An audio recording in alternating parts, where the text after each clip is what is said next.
Hi welcome back to Anu Kannada channel. ಎಲ್ಲರೂ ಹೇಗಿದ್ದೀರಾ? ಎಲ್ಲ ಚೆನ್ನಾಗಿದ್ದೀರಾ ಅಂತ ಅನ್ಕೊತೀನಿ. ತುಂಬ ದಿವಸ ಆದಮೇಲೆ ಇವತ್ತು ನಾನು ಒಂದು ವ್ಲಾಗ್ ಮಾಡ್ತಾಯಿದ್ದೀನಿ. ಅಂದರೆ ನಮ್ಮ ಮನೇಲಿ ಶಿವರಾತ್ರಿ ಹಬ್ಬ ಮಾಡಿದ್ವಿ, ಸೊ ಅದರದ್ದು ಈ ಕಂಪ್ಲೀಟ್ ವಿಡಿಯೋ ಇದು.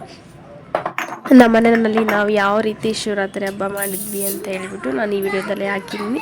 ಸೊ ಪ್ಲೀಸ್ ವಿಡಿಯೋನ ಕೊನೆವರೆಗೂ ನೋಡಿ. ಇಷ್ಟ ಆದರೆ ಒಂದು ಲೈಕ್ ಮಾಡಿ. ಹಾಗೆ ಚಾನಲ್ನ ಇನ್ನೂ ಯಾರು ಸಬ್ಸ್ಕ್ರೈಬ್ ಮಾಡ್ಕೊಂಡಿಲ್ಲ ಅಂದರೆ ಪ್ಲೀಸ್ ಸಬ್ಸ್ಕ್ರೈಬ್ ಮಾಡ್ಕೊಂಡು ನೋಡಿ. ಇವತ್ತು ಉಪವಾಸ ಅಂದರೆ ನಾನು ಬೆಳಗ್ಗೆಯಿಂದನೂ ಉಪವಾಸ ಇದ್ದೆ.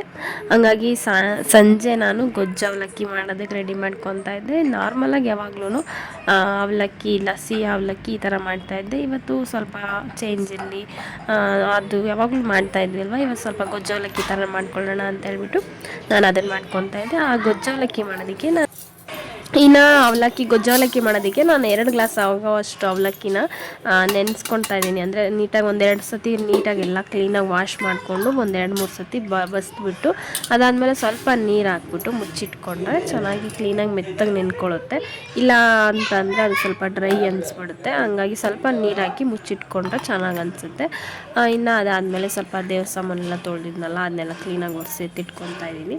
ದೇವ್ರದ್ದೆಲ್ಲ ಕ್ಲೀನ್ ಮಾಡಿ ಅದನ್ನೆಲ್ಲ ರೆಡಿ ಮಾಡ್ಕೊಳ್ಳೋಷ್ಟೊತ್ತಿಗೆ ಅವಲಕ್ಕಿ ನೆನ್ಕೊಳ್ಳುತ್ತೆ ಅಂತ ಹೇಳ್ಬಿಟ್ಟು ನಾನು ಫಸ್ಟೇ ಅವಲಕ್ಕಿನ ನೆನೆಸಿಟ್ಕೊಂಡೆ. ಇನ್ನು ಬೆಳಗ್ಗೆಯಿಂದ ನಾನು ಉಪವಾಸ ಇದ್ದೆ. ಅಂದರೆ ಕೆಲವರು ಒಬ್ಬೊಬ್ಬರು ಒಂದೊಂದು ಥರ ಉಪವಾಸ ಇರ್ತಾರೆ. ಕೆಲವರು ಈ ಥರ ಹಣ್ಣು ಎಲ್ಲ ತಿನ್ಕೊಂಡು ಉಪವಾಸ ಮಾಡ್ತಿರ್ತಾರೆ. ಕೆಲವರು ಅನ್ನ ಏನೋ ತಿಂದಲೇ ಒಂದೊತ್ತು ಈ ಥರ ಮಾಡ್ತಿರ್ತಾರೆ. ನಾನು ಮುಂಚೆ ಎಲ್ಲ ಮಾಡ್ತಾಯಿದ್ದೆ. ಈಗ ಮಕ್ಕಳಾದಮೇಲೆ ಸ್ವಲ್ಪ ಮಗು ಎಲ್ಲ ಇರುತ್ತೆ ಅಂತ ಹೇಳ್ಬಿಟ್ಟು ಲಾಸ್ಟ್ ಇಯರು ಮಾಡೋಕ್ಕಾಗಿರಲಿಲ್ಲ. ಅದು ಲಾಸ್ಟ್ ಇಯರು ಕೂಡ ಮಾಡೋಕ್ಕಾಗಿರಲಿಲ್ಲ. ಅದಕ್ಕೆ ನಾನು ಈ ವರ್ಷ ಒಂದು ಉಪವಾಸ ಇರೋಣ ಅಂತ ಹೇಳ್ಬಿಟ್ಟು ಬೆಳಗ್ಗೆಯಿಂದ ಏನೂ ತಿಂದಿರಲಿಲ್ಲ. ನಾನು ಸ್ವಲ್ಪ ನೀರು ಕುಟ್ಕೊಂಡಿದ್ದೆ ಥರ ಮ್ಯಾನೇಜ್ ಮಾಡಿಕೊಂಡೆ ಸಾಯಂಕಾಲದವರೆಗೂ. ಇನ್ನು ಸಾಯಂಕಾಲ ಆದಮೇಲೆ ಅದಕ್ಕೆ ಗೊಜ್ಜು ಅವಲಕ್ಕಿ ಪ್ರಸಾದಕ್ಕೆ ಅಂತ ಹೇಳ್ಬಿಟ್ಟು ಅದನ್ನು ರೆಡಿ ಮಾಡ್ಕೊತಾ ಇದ್ದೆ. ಇನ್ನು ಶಿವರಾತ್ರಿ ಹಬ್ಬದ ದಿವಸ ಶಿವಲಿಂಗಕ್ಕೆ ಅಭಿಷೇಕ ಮಾಡೋದು ಅಂದರೆ ತುಂಬಾ ಶ್ರೇಷ್ಠ ಅಂತ ಹೇಳ್ತಿರ್ತಾರೆ. ಹಂಗಾಗಿ ನಾನು ಹಾಲು, ತುಪ್ಪ, ಸಕ್ಕರೆ, ಜೇನುತುಪ್ಪ ಮತ್ತು ಮೊಸರು ಇದಿಷ್ಟು ತೊಗೊತಾ ಇದ್ದೆ. ಅದ್ರ ಜೊತೆಗೆ ಸ್ವಲ್ಪ ಬಾಳೆಹಣ್ಣು ಹಾಕ್ಕೊಂಡು ಅಭಿಷೇಕ ಮಾಡೋಣ ಅಂತ ಹೇಳ್ಬಿಟ್ಟು ಮಾಡ್ಕೊತಾ ಇದ್ದೆ. ಇನ್ನು ಯಾವಾಗಲೂ ಅಷ್ಟೇ ಶಿವರಾತ್ರಿ ಹಬ್ಬದ ದಿವಸ ರಾತ್ರಿ ಹೊತ್ತು ಪೂಜೆ ಮಾಡೋದು ಜಾಸ್ತಿ ಹಬ್ಬದಲ್ಲಿ. ಹಾಗಾಗಿ ನಾವು ಸಾಯಂಕಾಲನೇ ಪೂಜೆ ಮಾಡಿದ್ವಿ. ಇನ್ನು ಪೂಜೆ ಮಾಡೋದಕ್ಕೆಲ್ಲ ರೆಡಿ ಮಾಡ್ಕೊಂಡಿದ್ದಾದಮೇಲೆ ಪ್ರಸಾದಕ್ಕೆ ಅಂತ ಹೇಳ್ಬಿಟ್ಟು 1 ಸ್ಪೂನ್ ಆಗೋಷ್ಟು ವೈಟ್ ಎಳ್ಳು, ಬಿಳಿ ಎಳ್ಳು ಮತ್ತು ಸ್ವಲ್ಪ ಒಣ ಕಾಯಿ ತುರಿನ ಬೆಚ್ಚಗೆ ಮಾಡಿಕೊಂಡು ಅದನ್ನು ಮಿಕ್ಸಿ ಮಾಡಿ ಪುಡಿ ಮಾಡಿ ಎತ್ತಿಟ್ಕೊತಾ ಇದ್ದೀನಿ.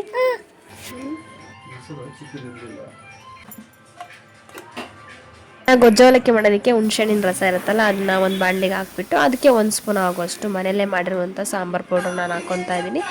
ಇಲ್ಲ ಅಂತಂದರೆ ನೀವು ಅಂಗಡಿನಲ್ಲಿ ಇರುತ್ತಲ್ಲ ಅದನ್ನ ಹಾಕ್ಕೊಬೋದು. ಅದಕ್ಕೆ ಒಂದು ಅರ್ಧ ಸ್ಪೂನ್ ಆಗೋಷ್ಟು ಖಾರದ ಪುಡಿ ಮತ್ತು 1 ಸ್ಪೂನ್ ಆಗೋಷ್ಟು ಬೆಲ್ಲ ಹಾಕ್ಕೊತಾ ಇದ್ದೀನಿ. ಸ್ವಲ್ಪ ಖಾರ ಜಾಸ್ತಿ ಹಾಕ್ಕೊಂಡು ಮಾಡ್ಕೊಳ್ಳಿ, ಚೆನ್ನಾಗಿ ಅನಿಸುತ್ತೆ. ನನಗೆ ಮನೇಲಿ ಮಕ್ಕಳು ಜಾಸ್ತಿ ಖಾರ ತಿನ್ನಲ್ಲ ಅಂತ ಹೇಳ್ಬಿಟ್ಟು ಒಂದು ಸ್ವಲ್ಪ ಹಾಕ್ಕೊಂಡಿದ್ದೀನಿ. ಅದಾದಮೇಲೆ ಇದೆಲ್ಲ ಚೆನ್ನಾಗಿ ಮಿಕ್ಸ್ ಮಾಡಿಕೊಂಡು ಚೆನ್ನಾಗಿ ಕುದಿ ಬರಬೇಕು. ಅದಾದಮೇಲೆ ಸ್ವಲ್ಪ ಉಪ್ಪು ಹಾಕ್ಕೊಂಡು ಅವಲಕ್ಕಿ ನೆನೆಸಿಟ್ಟಿರ್ತೀವಲ್ಲ ಅದನ್ನು ಹಾಕ್ಕೊಬೇಕು. ಅವಲಕ್ಕಿನ ಸ್ವಲ್ಪ ಚೆನ್ನಾಗಿ ನೆನೆಸಿಟ್ಕೊಂಡ್ರೆ ಚೆನ್ನಾಗಿ ಅನಿಸುತ್ತೆ, ಮೆತ್ತಗಿರುತ್ತೆ. ಇಲ್ಲ ಅಂತಂದರೆ ಅದೊಂದು ಸ್ವಲ್ಪ ಡ್ರೈ ಅನಿಸ್ಬಿಡುತ್ತೆ. ಚೆನ್ನಾಗಿ ಅವಲಕ್ಕಿ ನೆಂದಿರೋ ಅವಲಕ್ಕಿನ ಹಾಕ್ಬಿಟ್ಟು ಒಂದು ಸಲ ನೀಟಾಗಿ ಮಿಕ್ಸ್ ಮಾಡ್ಕೊಬೇಕು. ನಾನು ಇದರಲ್ಲಿ ಒಂದು ಸ್ವಲ್ಪ ಅವಲಕ್ಕಿನ ಹಾಗೆ ಬಿಟ್ಕೊಂಡಿದ್ದೀನಿ.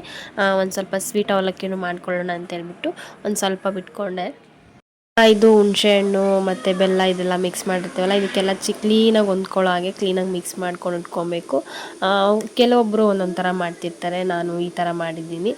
ಇದೇ ಥರ ಮಾಡಿದ್ರು ಚೆನ್ನಾಗಿರುತ್ತೆ, ಬೇರೆ ಥರ ಮಾಡಿದ್ರು ಚೆನ್ನಾಗಿರುತ್ತೆ. ಇದು ಮಾಡೋದು ಯಾವ ರೀತಿ ಆದ್ರೂ ಹಾಕೋದ್ರಲ್ಲಿ ಇರೋದು ಡಿಪೆಂಡು. ಹುಳಿ, ಉಪ್ಪು, ಖಾರ ಎಲ್ಲ ಕರೆಕ್ಟಾಗಿ ಬಿತ್ತು ಅಂದರೆ ಎಲ್ಲದು ಚೆನ್ನಾಗಿ ಅನಿಸುತ್ತೆ.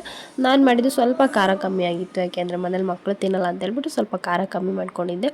ಇನ್ನು ಅದು ಕಲಸಿಟ್ಟಾದಮೇಲೆ ಸ್ವಲ್ಪ ಒಗ್ಗರಣೆಗೆ ಕಡಲೆಬೀಜ, ಉದ್ದಿನಬೇಳೆ, ಕಡಲೆಬೇಳೆ, ಸ್ವಲ್ಪ ಕರಿಬೇವು ಮತ್ತು 1-2 ಒಣಮೆಣ್ಸಿನ್ಕಾಯಿ ಹಾಕ್ಕೊಂಬಿಟ್ಟು ಚೆನ್ನಾಗಿ ಅದನ್ನು ಫ್ರೈ ಮಾಡ್ಕೊಂಡಿದ್ದಾದಮೇಲೆ ಮುಂಚೆನೇ ಒಂದು ಸ್ವಲ್ಪ ಎಳ್ಳು ಮತ್ತು ಕೊಬ್ಬರಿ ಹಾಕಿ ಮಿಕ್ಸಿ ಮಾಡಿರ್ತೀವಲ್ಲ ಅದು ಪೌಡ್ರ್ ಹಾಕ್ಕೊಂಡು ಆಮೇಲೆ ಒಗ್ಗರಣೆ ಹಾಕ್ಕೊಂಬಿಟ್ಟು ಚೆನ್ನಾಗಿ ಒಂದು ಸತಿ ಮಿಕ್ಸ್ ಮಾಡಿ ಮುಚ್ಚಿಟ್ಕೊಂಡ್ರೆ ಗೊಜ್ಜು ಅವಲಕ್ಕಿ ರೆಡಿ ಆಗೋಗ್ಬಿಡುತ್ತೆ.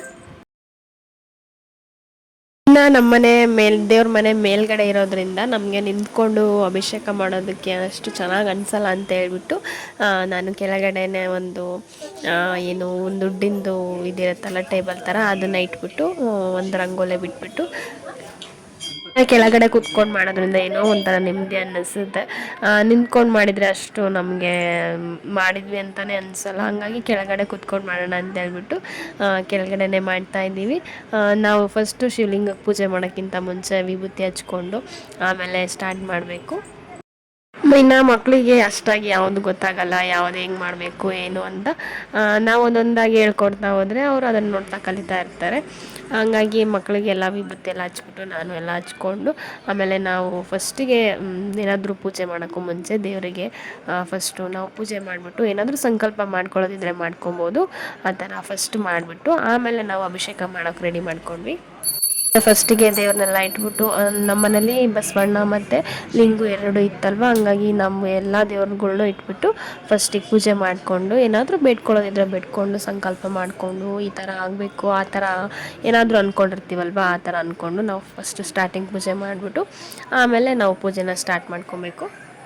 ಫಸ್ಟು ಪೂಜೆ ಮಾಡ್ಕೊಂಡಿದ್ದಾದಮೇಲೆ ಅದನ್ನು ಮತ್ತೆ ನೀಟಾಗೆಲ್ಲ ದೇವ್ರನ್ನ ತೊಳೆದಾದ್ಬಿಟ್ಟು ಮತ್ತು ಅದನ್ನ ಇಟ್ಬಿಟ್ಟು ಮತ್ತು ನಾವು ಅದಕ್ಕೆ ಗಂಧ ಮತ್ತು ವಿಭೂತಿ ಕುಂಕುಮ ಇದರಿಂದ ಫಸ್ಟ್ ಅಭಿಷೇಕ ಮಾಡಿಕೊಂಡು ಅದನ್ನು ಅದಾದಮೇಲೆ ಮತ್ತು ಅಭಿಷೇಕ ಮಾಡೋದಕ್ಕೆಲ್ಲ ತೊಗೊಂಡಿದ್ವಲ್ಲ ಅದನ್ನೆಲ್ಲ ಹಾಕ್ಬಿಟ್ಟು ಮತ್ತೊಂದು ಸತಿ ಅಭಿಷೇಕ ಮಾಡ್ತಾಯಿದ್ವಿ.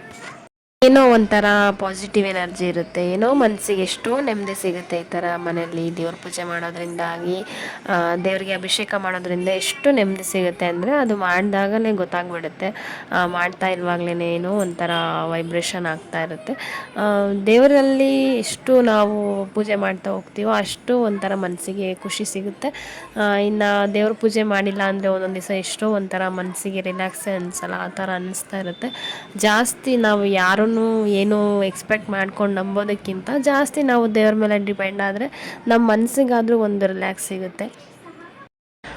ಭಕ್ತಿಯಿಂದ ಪ್ರೀತಿಯಿಂದ ಮನಸ್ಸಿಂದ ಬೇಡ್ಕೊಂಡ್ರೆ ದೇವರು ಯಾವತ್ತೂ ಯಾರನ್ನೂ ಕೊಡಲ್ಲ ಅಂತ ಹೇಳಲ್ಲ. ಕೊಡೋದ್ರಲ್ಲಿ ಲೇಟ್ ಆಗಿರ್ಬೋದು, ಆದರೆ ನಮಗೇನು ಸಿಗಬೇಕೋ ಅದು ಸಿಕ್ಕೇ ಸಿಗುತ್ತೆ. ಹಾಗಾಗಿ ನಾವು ಎಷ್ಟು ಭಕ್ತಿಯಿಂದ ಮಾಡ್ತೀವಿ ಅದು ಇಂಪಾರ್ಟೆಂಟ್ ಆಗುತ್ತೆ ಇಲ್ಲಿ. ದೇವ್ರ ಹತ್ರ ಇದೇ ಬೇಕು ಅದೇ ಬೇಕು ಅಂತ ಕೇಳ್ಕೊಳ್ಳೋದಕ್ಕಿಂತ ಇದ್ದಿದ್ರಲ್ಲೇ ಎಷ್ಟೋ ಖುಷಿಯಿಂದ ಇರ್ತೀವಿ ಅನ್ನೋದೇ ಮುಖ್ಯ. ಕಷ್ಟನೇ ಕೊಡಬೇಡ ಅನ್ನೋದಕ್ಕಿಂತ ಕಷ್ಟನ ಯಾವ ಥರ ನಿಭಾಯಿಸ್ಕೊಂಡು ಹೋಗಬೇಕು ಅನ್ನೋದನ್ನ ನಾನು ಯಾವಾಗಲೂ ಕೇಳ್ಕೊತಾ ಇರ್ತೀನಿ ದೇವ್ರ ಹತ್ರ. ನಮಗೇನೂ ಕಷ್ಟ ಕೊಡಬೇಡ ಅನ್ನೋದಕ್ಕೂ ನಮಗೇನೇ ಕಷ್ಟ ಕೊಟ್ಟರು ಅದನ್ನು ನಿಭಾಯಿಸೋ ಶಕ್ತಿ ಕೊಡು ಅಂತ ಕೇಳ್ಕೊಳ್ಳೋದಕ್ಕೂ ತುಂಬ ಡಿಫ್ರೆಂಟ್ ಇರುತ್ತೆ. ಹಾಗಾಗಿ ಏನೇ ಕಷ್ಟ ಬರಲಿ ನನಗೆ ಅಂತಂದ ನಮಗೆ ಈ ಪ್ರಪಂಚದಲ್ಲಿ ಯಾರು ಇರ್ದಿರೋ ಎಲ್ರಿಗೂ ಅಷ್ಟೇ ಏನೇ ಕಷ್ಟ ಬರಲಿ ಅದನ್ನು ನಿಭಾಯಿಸೋ ಅಂಥ ಶಕ್ತಿ ದೇವ್ರು ನಿಮಗೆ ಕೊಡಲಿ ಅಂತ ಕೇಳ್ಕೊತೀನಿ.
ಇನ್ನು ಅಭಿಷೇಕ ಎಲ್ಲ ಆದಮೇಲೆ ಲಾಸ್ಟಲ್ಲಿ ಒಂದು ಸತಿ ಮಂಗಳಾರತಿ ಮಾಡಿದ್ವಿ.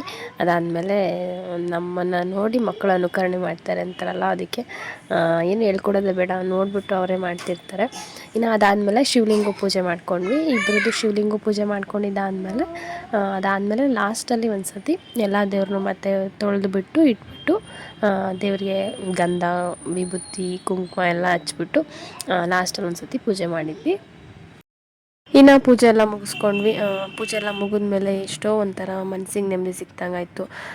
ಅದು ಓಂ ನಮಃ ಶಿವಾಯ ಅಂತ ಹೇಳ್ತಾಯಿದ್ರೆ ಎಷ್ಟು ರಿಲ್ಯಾಕ್ಸ್ ಆಗುತ್ತೆ ಮೈಂಡ್ಗೆ ಅಂದರೆ ಅಷ್ಟೊಂದು ಪಾಸಿಟಿವ್ ಎನರ್ಜಿ ದೇವರಲ್ಲೇ ಇರೋದು, ಇನ್ನೆಲ್ಲೂ ಇಲ್ಲ ಅಂತಲೇ ಅನಿಸ್ಬೋದು. ಆ ಥರ ಅನಿಸುತ್ತೆ. ಪೂಜೆ ಎಲ್ಲ ಮುಗೀತು. ನಮ್ಮ ಮನೇಲಿ ನಾವು ಶಿವರಾತ್ರಿ ಹಬ್ಬನ ಈ ಥರ ಮಾಡಿದ್ವಿ. ನಿಮ್ಮ ಮನೇಲಿ ಯಾವ ಥರ ಮಾಡಿದ್ವಿ ಅಂತ ಕಮೆಂಟ್ ಮಾಡಿ ತಿಳಿಸಿ. ಇನ್ನು ಬೆಳಗ್ಗೆಯಿಂದ ಉಪವಾಸ ಇದ್ನಲ್ವ, ಹಂಗಾಗಿ ಪೂಜೆ ಎಲ್ಲ ಮುಗಿಸ್ಕೊಂಡಿದ್ದಾದಮೇಲೆ ಸ್ವಲ್ಪ ಪ್ರಸಾದ ತಿಂದ್ಕೊಂಡು ಆಮೇಲೆ ದೇವಸ್ಥಾನಕ್ಕೆ ಹೋದ್ವಿ. ಫಸ್ಟೇ ದೇವಸ್ಥಾನಕ್ಕೆ ಹೋಗಿ ಬಂದುಬಿಡೋಣ ಅಂದ್ಕೊಂಡ್ವಿ. ಆಮೇಲೆ ಮಕ್ಕಳು ಸ್ವಲ್ಪ ಅವರು ಹೊಟ್ಟೆ ಹಸ್ಕೊತಾ ಇದ್ರಲ್ವ, ಹಂಗಾಗಿ ಸ್ವಲ್ಪ ತಿನ್ಕೊಂಬಿಟ್ಟೆ. ಆಮೇಲೆ ಹೋಗೋಣ ಅಂತೇಳ್ಬಿಟ್ಟು ಆಮೇಲೆ ಹೋದ್ವಿ. ನಮಗೆ ಮನೇಲೇ ದೇವ್ರ ದರ್ಶನ ಆಯ್ತಲ್ಲ, ಹಂಗಾಗಿ ದೇವಸ್ಥಾನಕ್ಕಿಂತ ಮನೆಯೇ ದೇವಸ್ಥಾನ ಅನ್ನೋದನ್ನು ಫೀಲ್ ಬಂದುಬಿಡ್ತು. ಹಂಗಾಗಿ ಮನೆಯಲ್ಲೇ ಪ್ರಸಾದ ತಿಂದ್ಕೊಂಡು ಆಮೇಲೆ ದೇವಸ್ಥಾನಕ್ಕೆ ಹೋಗಿದ್ವಿ ನಾವು.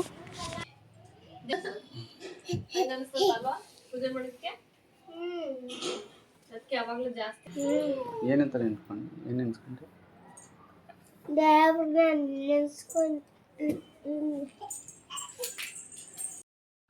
ಇನ್ನು ಪೂಜೆ ಎಲ್ಲ ಮುಗಿಸ್ಕೊಂಡಿದ್ದಾದಮೇಲೆ ನಮ್ಮ ಮನೆ ಹತ್ರ ಇರುವಂಥ ಒಂದು ಶಿವನ ದೇವಸ್ಥಾನಕ್ಕೆ ಹೋಗಿದ್ವಿ ನಾವು.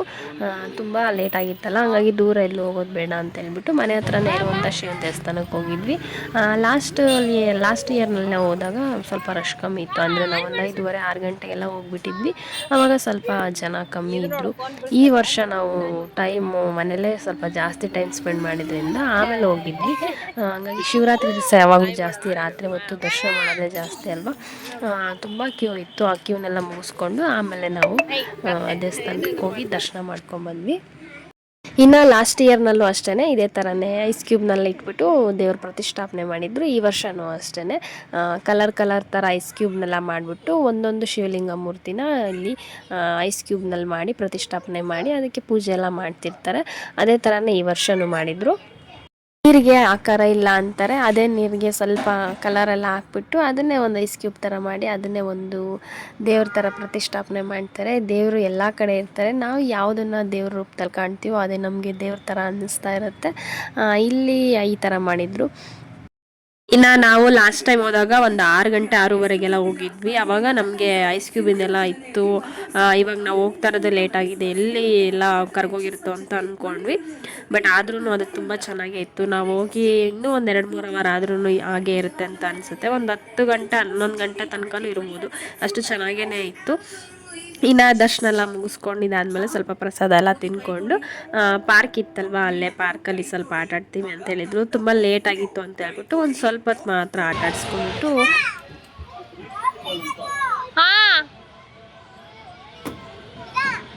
ಬಾ ಬಾರೋ ಅದೇ ಬಾ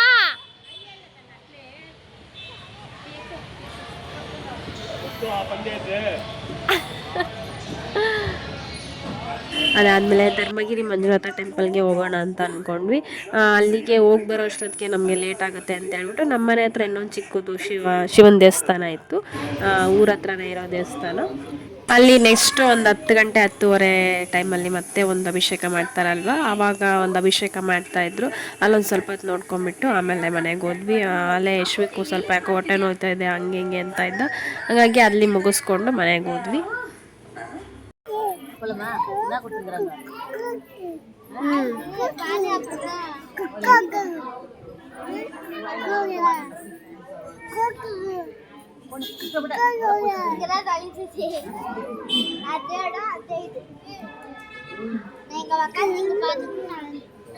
ಇನ್ನು ಮಗಳು ಇವಾಗ ಒಂದೊಂದೇ ಮಾತಾಡ್ತಾ ಇದ್ದಾಳೆ, ಅಮ್ಮ ಅಪ್ಪ ಬಾ ಹೋಗು ಇದೆಲ್ಲ ಮಾತಾಡ್ತಾ ಇದ್ದಾಳೆ. ಆಮೇಲೆ ಅದ್ರ ಜೊತೆಗೆ ಅವಳದೇ ಆದಂಥ ಭಾಷೆಯಲ್ಲಿ ಏನೇನೋ ಮಾತಾಡ್ತಿರ್ತಾಳೆ. ಒಂದೊಂಥರ ನೋಡೋಕ್ಕೆಲ್ಲ ಚೆನ್ನಾಗಿ ಅನಿಸುತ್ತೆ, ಕೇಳೋದಕ್ಕೆ ನೋಡೋಕ್ಕೆ ತುಂಬ ಚೆನ್ನಾಗಿ ಅನಿಸುತ್ತೆ. ಇನ್ನು ಅದಾದಮೇಲೆ ಒಂದು ಸ್ವಲ್ಪ ಶಿವನ ಧ್ಯಾನ ಮಾಡಿಕೊಂಡು ಒಂದು 12 ಗಂಟೆ ತನಕ ಜಾಗರಣೆ ಮಾಡಿದ್ವಿ. ಇನ್ನೂ ಸ್ವಲ್ಪ ತಿರೋಣ ಅಂತ ಅಂದ್ಕೊಂಡೆ, ಮಗಳು ಸ್ವಲ್ಪ ಅಳ್ತಾ ಇದ್ಲು, ಹಂಗಾಗಿ ಮಲಗಿಸೋಣ ಅಂತ ಹೇಳ್ಬಿಟ್ಟು ಮಲ್ಕೊಂಡ್ವಿ. ಇದಿಷ್ಟು ನಮ್ಮ ಮನೆಯ ಶಿವರಾತ್ರಿ ಹಬ್ಬ. ನಿಮ್ಮ ಮನೇಲೆಲ್ಲ ಹೇಗೆ ಮಾಡಿದ್ವಿ ಕಮೆಂಟ್ ಮಾಡಿ ತಿಳಿಸಿ. ವಿಡಿಯೋ ಇಷ್ಟ ಆದರೆ ಲೈಕ್ ಮಾಡಿ, ಶೇರ್ ಮಾಡಿ. Thank you.